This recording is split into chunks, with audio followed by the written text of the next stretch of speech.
Hello, everybody. We're back with the Striker Tejas, your USL Championship podcast inside the Striker Texas. Joe Rodriguez, once again, not with us this week.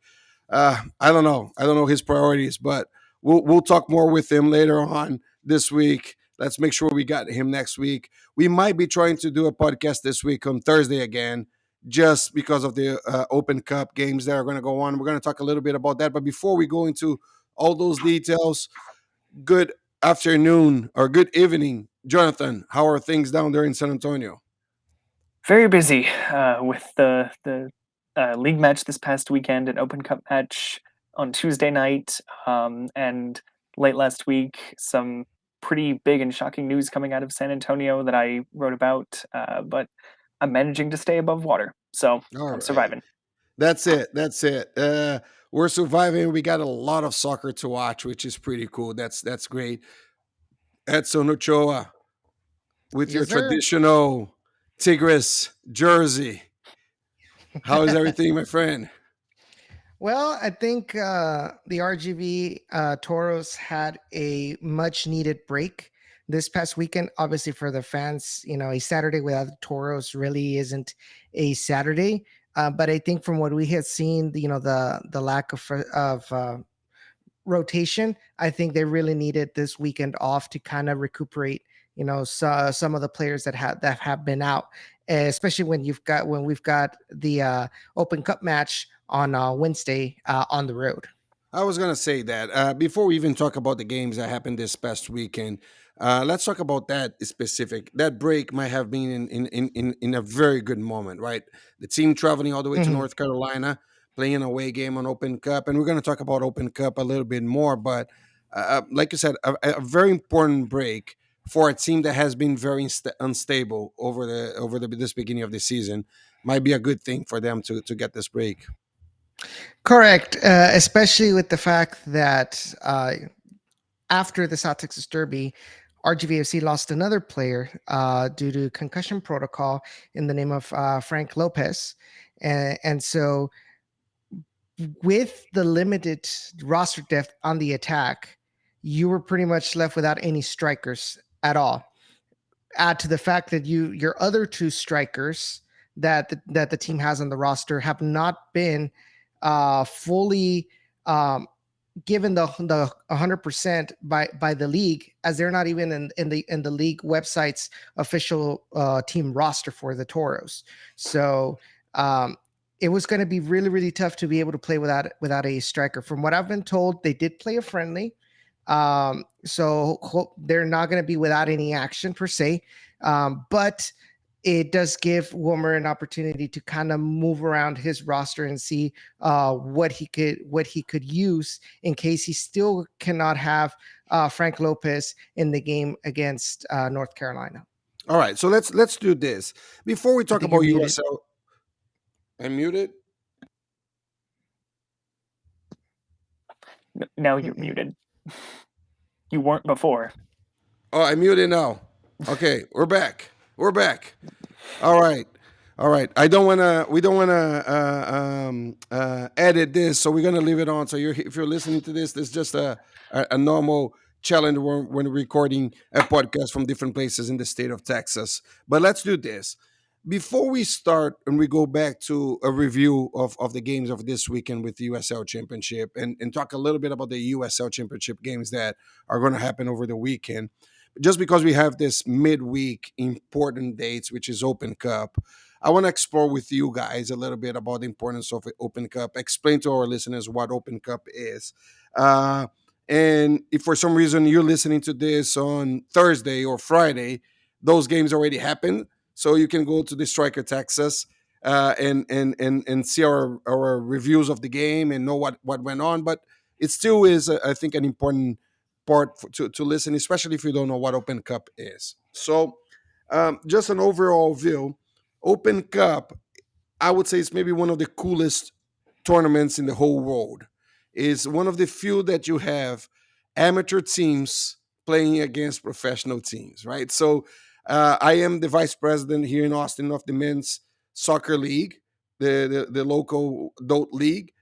Uh, our team, some of our teams try to play the Open Cup. They go all the way from the beginning, the qualifiers for the amateurs, and you lose, you are out, you win, you go to the next step, and every phase that comes in, you add a higher level of the soccer pyramid of US soccer. So tomorrow we're actually playing, tomorrow and Wednesday, our three USL championship teams are playing an Open Cup.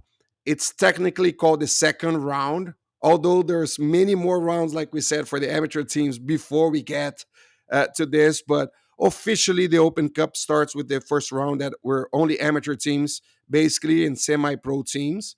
Now the USL championships come in, and then on fourth round, moving forward, the MLS teams join the teams that are able to win, right? So it's a cool one game only. There's no back and forth, so one-legged game. Um, the team that plays at home is a mixture of flipping a coin and being able to host a game.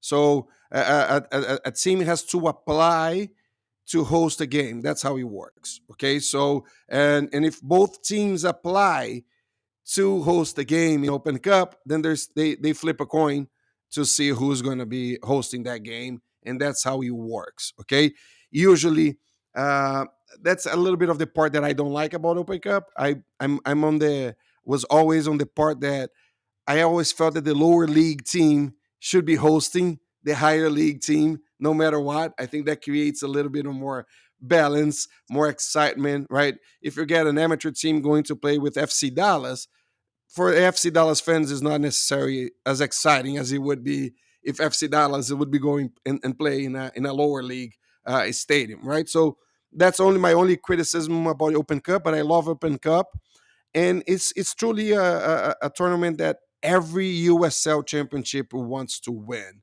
Not that we don't want to win the other tournaments, but this one is one that there's not a single GM, a single head coach that you talk to them off records that they don't say, I really, really want to win the Open Cup. And the winner of the Open Cup also gets a spot on the CONCACAF Championship, which is also pretty cool. So, not common for the lower league teams to make the finals. There's some good runs here and there every few years. So hopefully one of our Texas teams can make that run. So let's start with you, Jonathan. Who are you playing? Who is San Antonio playing? Where they're playing, and how it's going to be?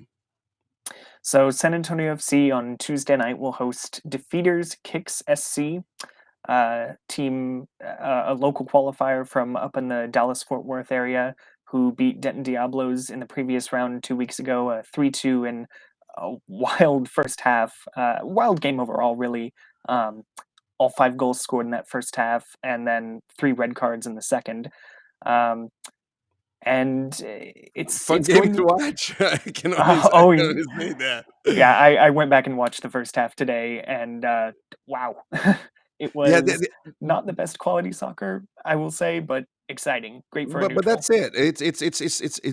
Because it's a one-legged game. It's usually the quality is people are more concerned about the result than the quality of the game itself. So it's a little bit of a different of a game than when you're playing in a normal group competition. Also, the other important thing that's important for us to say: U.S. soccer tries to uh, to place the games regionally. So you only play somebody away from you if there's no other teams that are playing that are around you, right? So it's a little bit strange. So sometimes, people are having derbies right next to their, and then somebody like RGV has to go and fly halfway across the country to go play North Carolina.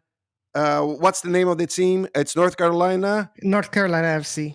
FC. So when is that game, and how that's gonna go, Edson? So that will be on Wednesday at 6 p.m. In North Carolina, in Cary, North Carolina, and it's gonna be interesting because North Carolina barely started league play this past weekend. They defeated South Georgia Tormenta FC 1-0 in their away. In fact, they played in Georgia. It was the 1-0 win, and that goal was scored by a former Toro, Garrett McLaughlin. Oh, that's fun. That's a nice coincidence. That's very cool. And then the last Texas team that's playing, so of course El Paso also playing Tuesday night. Again, San Antonio plays Tuesday, RGV plays Wednesday, and El Paso plays Tuesday night against in El Paso, hosting the Central Valley No, Fuego from Fresno, right? it looks like they're going to be El Paso's going to be traveling to Oh, Fresno. they're also playing away. So I got that Yes. wrong here. I'm sorry, guys. Thank you for correcting me here, Edson. So we got a home and away game tomorrow and an away game in on Wednesday. All games on ESPN Plus. I tell you again, it is so much fun. Open Cup. The fact that all the teams on the different leagues. If there's something that's hard to explain to people from outside the United States, the concept of all the different leagues and how they work and divisions and all of that, much more complicated here in the US than anywhere else. But the Open Cup is the one that brings all of that together, and there's no difference, right? There's that only that little benefit of if you're in a higher in your in the divisions within USL soccer, you come into the league into this tournament later on, so you have a better chance of winning. But it's pretty cool. Um, Anything else that you guys want to talk about? Any cool experience that you guys had with Open Cup before, or should we go back to USL Championship? So I think my experience with the Open Cup was that 2018 championship by the Houston Dynamo. I was living in Houston at that time, covering Houston, so I was able to be there for the Open Cup final where they defeated Philadelphia Union. I was and there in the stadium also, Edson. I was it there. was a great experience, honestly. Yeah. It was fun. Again, another two things that just came to me to talk about the Open Cup is the fact that reminding everybody that RGV is playing for the first time, because if a team is affiliated with another team from another league, they are not allowed to play in the Open Cup. Just one of the teams. So because Unless the you're Portland RGV, Timbers under 22-3. yes, I well, think there is. I think those teams are allowed to play because they were It's semi-pro, amateur. yeah, or something like that. Yeah. Since Yeah. they're not a professional team that is affiliated to an MLS team, there's that loophole that they can participate. So That's it. That's it. And I remember So- with the hybrid teams like RGV a couple years ago, there was a debate for at least a few weeks, maybe a month, of are they allowed to play because they're technically not owned by the MLS team. So That's it. it's, But it's ended up not interesting. getting It's that interesting, chance. but Houston Dynamo was actually one of the ones that wanted that. They were the ones that brought that regulation on not having the hybrid teams participate in the U.S. Open that's Cup. funny. That's Yes. interesting. Because Yeah. they wanted No, those and players for themselves. Mm-hmm. yeah, and also the other important part of this discussion is remind everybody also the fact that the Open Cup didn't happen. It's the oldest competition in the United States, and it didn't happen for the last 2 years because of COVID. They tried to make it happen, and they postponed to a moment that they couldn't do it. So again, very excited to talk about Open Cup again. And games are always on weekdays, which is bad for fans to go to stadium in a way. But I tell you guys, if you're listening to this, go to the Open Cup games. They're the most fun because somebody's going to lose at the end of the game. There's that excitement in every game. There's not a single game that there's no excitement. So that's pretty cool. All right. Are we good with Open Cup? Ready for USL Championship? Yes. So let's go. What happened in San Antonio, Jonathan? I will say with this SAFC's first loss of the season, first time they failed to win even, two things that I've predicted finally came true. One, I said, I believe it was last week, even though SAFC is getting these wins, there are definitely cracks in this team. The shortage of players on the attacking end, and sometimes defending very helter-skelter, kind of haphazardly. And also just even before the season started, I said this is a quality team, but it doesn't necessarily have depth. And so inevitably when they get some injuries going, it's going to be hurting. And that's basically where SAFC is at. Even just in the way this game went, though, it's not like it wasn't that good of a game, I'm going to be honest, from SAFC. It was very lopsided. Even going back today and watching the whole thing, maybe it wasn't as bad as it looked on Saturday night, but it was still very poor from SAFC. They were Oh, doing entirely too much it is, defending and just it didn't. is, it is tough no matter what, Jonathan. When you win the first 3 games in the season, right? You have that natural feel of having a team that was playing good. At least that's what we talked about over the last few weeks. Where okay, was not playing perfect, but was had some good games, and then you got a Phoenix Rising that whenever it's in a good day, it's hard to beat, right? And then you end up losing 2-0.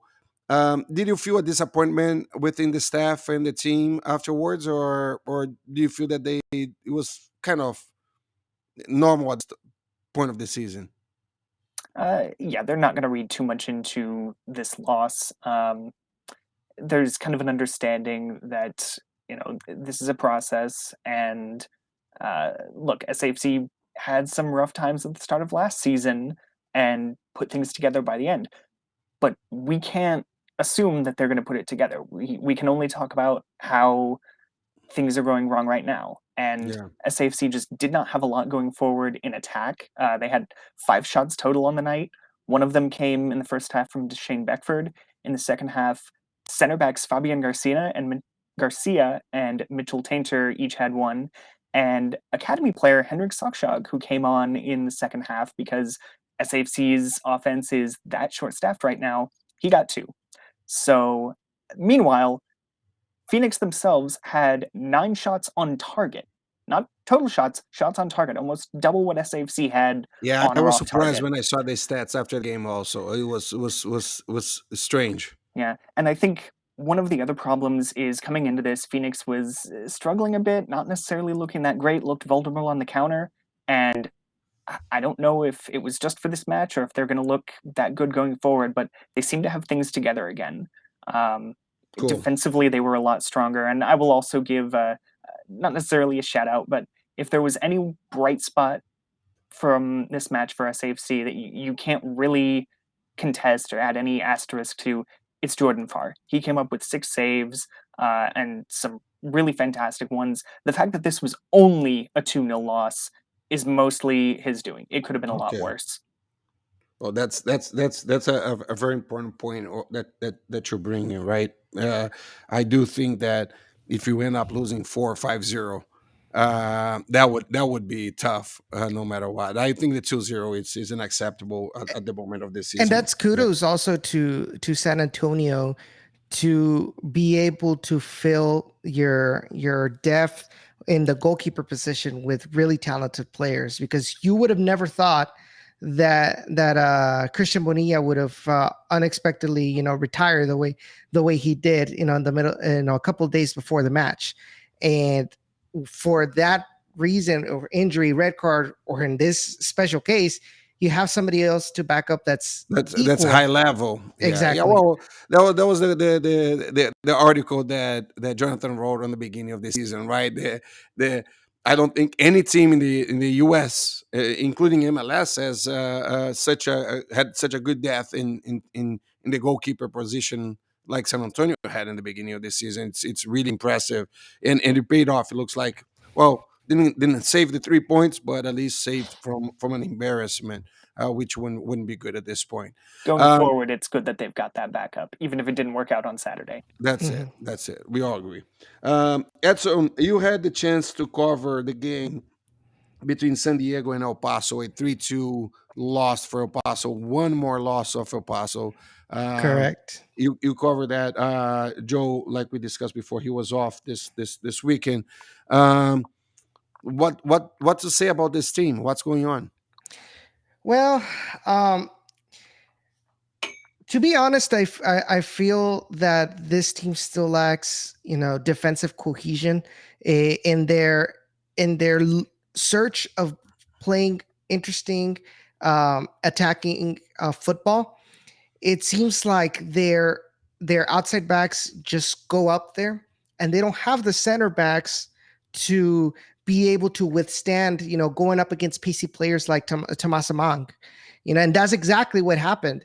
Yuma had to take care of Tomas Amang, had to take care of Nick Moon, and he couldn't. He at his 36 years old, he doesn't have the speed, he doesn't have the agility to be able to take care of these players. And every time he was left one on one, he was just left exposed. In fact, all three goals came because of mistakes from Yuma.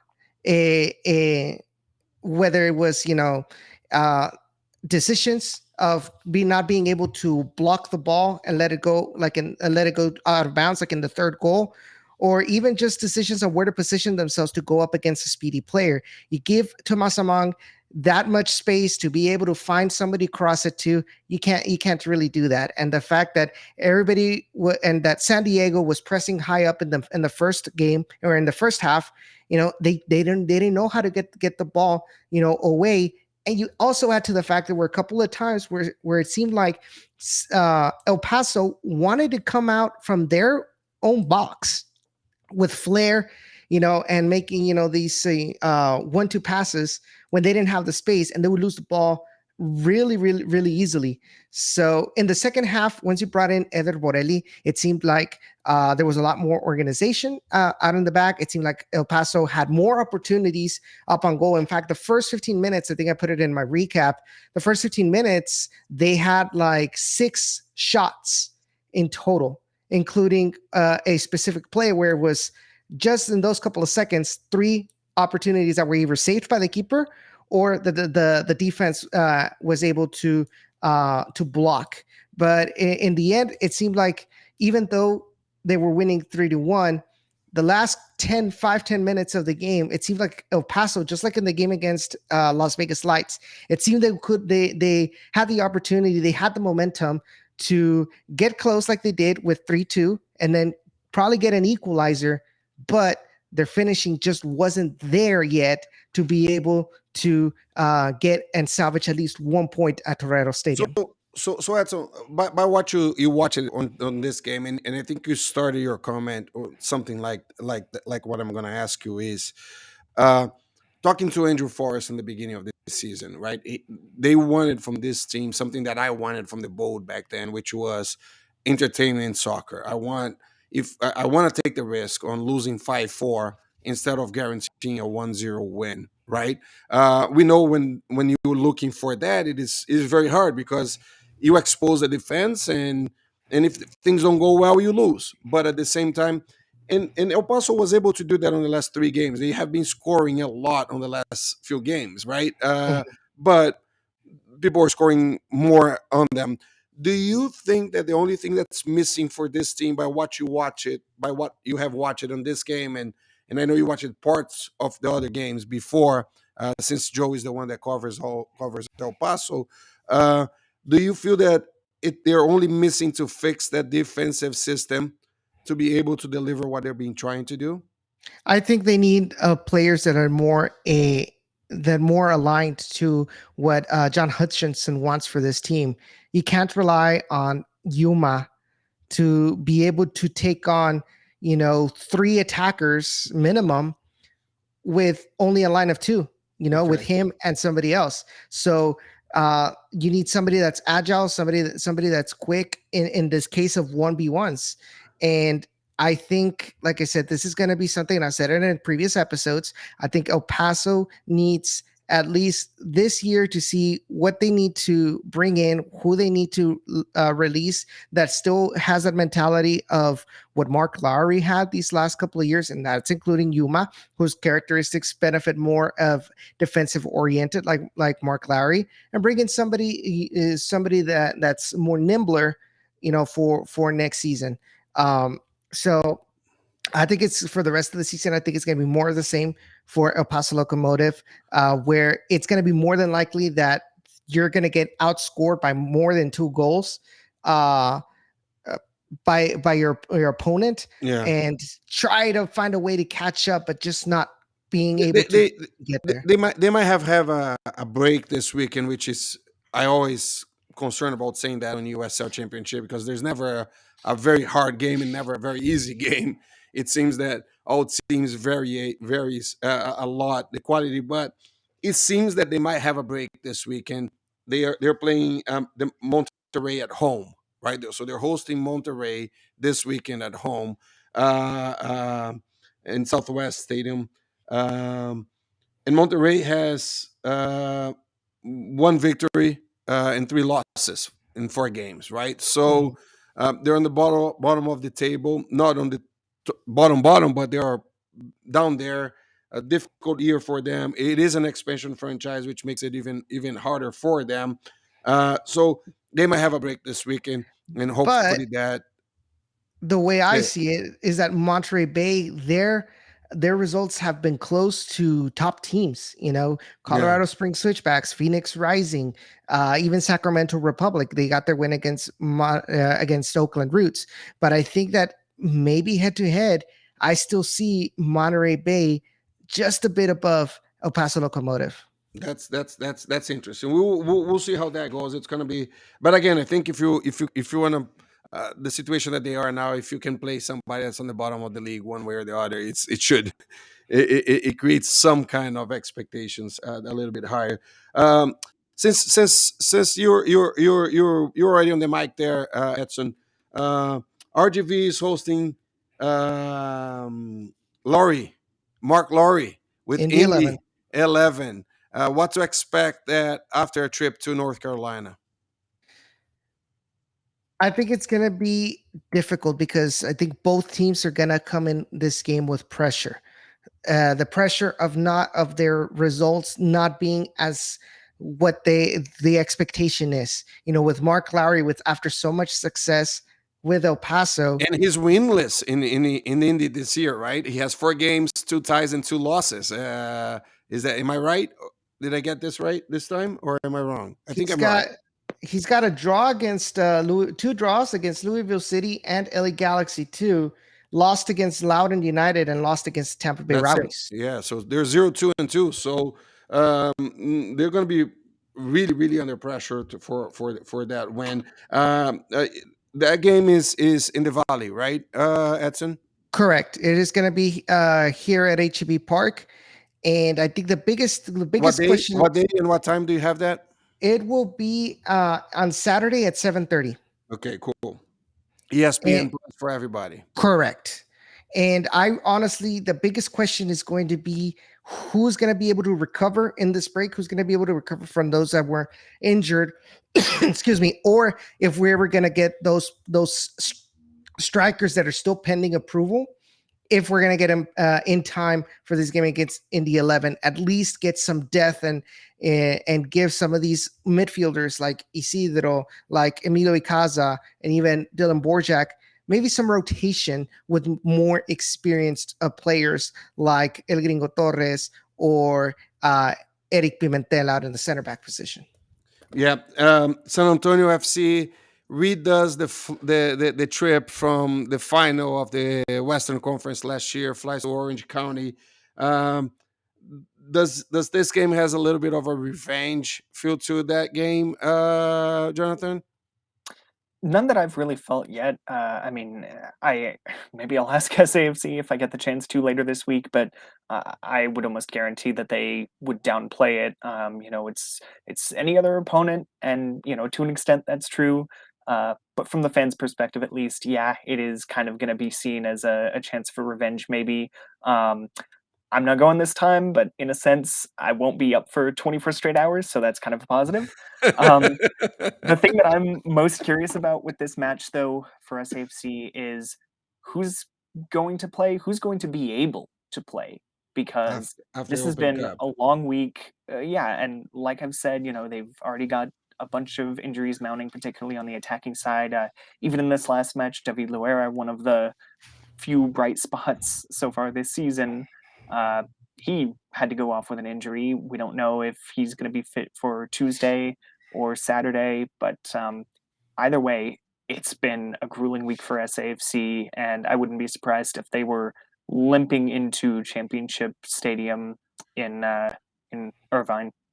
Yeah, important to just to point out, OC is also not in such a good year. They got a record of 1-1-1, one win, one tie, and one defeat this year.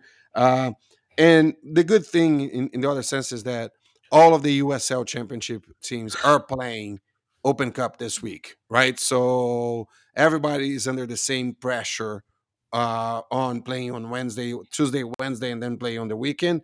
I do think the RGV got a little bit of a break on not playing over this past weekend. I think that's gonna help them. But overall, that's it. Another reminder that all the games of Open Cup and all the games on USL Championship are on ESPN Plus. Support local soccer the same way that we ask you to guys to support and follow the Striker Texas. Make sure that you tune in, create audience for that. I think that supports all the investment that all the owners do on those teams and to be successful. Talking about our little internal championship, that we look very bad for the fans at this point because on my end, I'm just too optimistic. I think for for our Texas teams. Last week, I said that we were going to have four points. Edson had 3 points. Jonathan had 3 points, and Joe was the closest one with 2 points. But our two, we got nothing. We won both games, zero, nada, nadinha de nada, and so that was a little bit disappointment on our end. I'll start today. I'm gonna keep my optimistic side to this, right? We got 3 games, like we said. San Antonio flying to OC to play Orange County there. RGV hosting Indy. El Paso hosting Monterrey. I'm going with 6 points, guys. 6 points for me again, and I wanna be positive. Hopefully, we can get that. Jonathan, your turn. 4 points. Win, draw, loss. I like that. I was between 4 and 6 to be honest, but I kept the 6. Edson. 2. Oh my God, 2 in 3 games. That's how bad do you think it's Yes. gonna be? All right. Hmm. And I talked to Joe just now, and Joe said 4 points also. So we got 2, 4, 4, 6. Let's see how that goes. Again, guys. Any final words before we go? Nope. All right. So once again, you're listening to the Striker Texas. I am Roberto Silva, Executive Director of the Striker Texas. Got Jonathan covering San Antonio FC, Edson Ochoa covering RGV Toros, and usually we got Joe Rodriguez covering El Paso. Locomotive and just making fun of our friend, but he'll be back with us shortly.